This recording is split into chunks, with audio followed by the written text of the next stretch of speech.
Muito bem, prometemos que nessa aula íamos falar sobre a reforma proposta por Martinho Lutero, ok?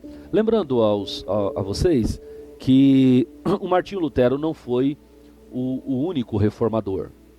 Outros pensadores, outros teólogos antigos da Igreja Católica também havia ousado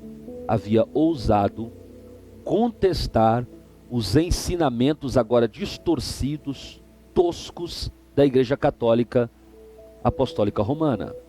Mas todos os outros que tentaram contestar eram pessoas que eram excomungadas da Igreja Católica, eram excluídas da Igreja Católica, e muitos deles eram mortos. Conta-se a história que 100 anos antes de Martinho Lutero apareceu um homem que resolve contestar de maneira poderosa a Igreja Católica Apostólica Romana. Esse homem é condenado, sentenciado à morte numa fogueira.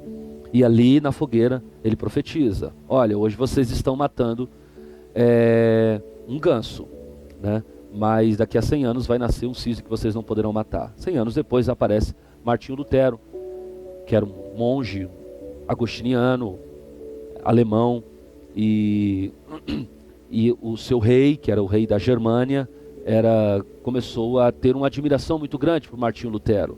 E Martinho Lutero, então, ele, depois de pensar muito e refletir, quando ele consegue ter acesso ao Novo Testamento, lembrando que a essa época, para evitar contestações teológicas, aquilo que era pregado pela Igreja Católica Apostólica Romana, todas as Bíblias foram recolhidas. As pessoas só tinham acesso ao Antigo Testamento.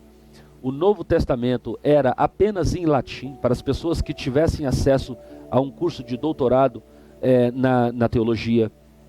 Martinho Lutero começa então a ter acesso ao Novo Testamento em latim, e ele, ao descobrir a beleza do Novo Testamento, ele fica absolutamente apaixonado. E ele está claro, está certo, desculpe, que o que está sendo pregado pela Igreja Católica Apostólica Romana era algo absolutamente irreal, não bíblico, antidoutrinário. Quando isso acontece, ele toma a seguinte decisão. Em 1517, do alto dos seus 34 anos de idade, Martinho Lutero afixa as 95 teses na porta da sua catedral.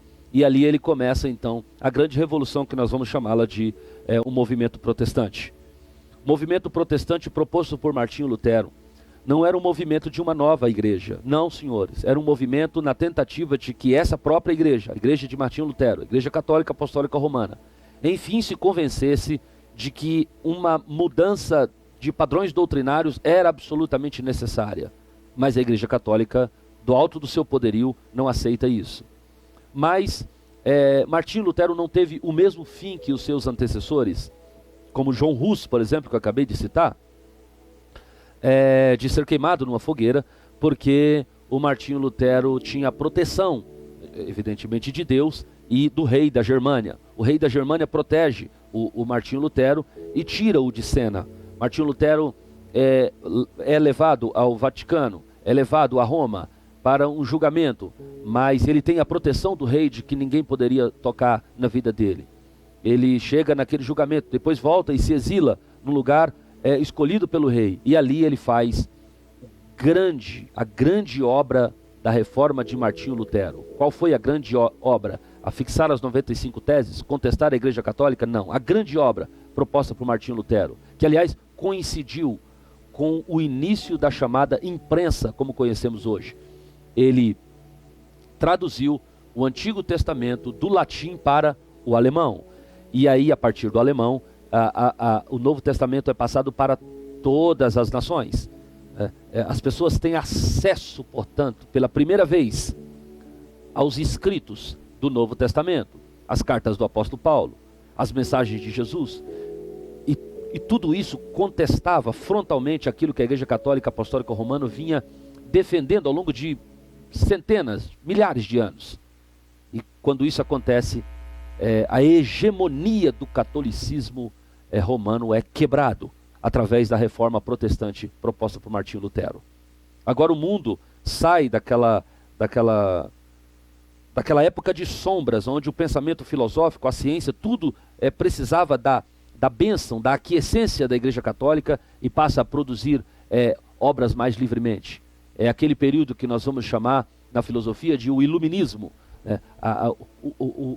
A luz volta ao mundo e ao pensamento filosófico, né? Ainda que a Igreja Católica tenha lá atrás permitido que grandes pensadores cristãos pudessem fazer releituras aristotélicas, releituras socráticas, como São Tomás de Aquino, como Santo Agostinho e outros, era um pensamento filosófico muito limitado.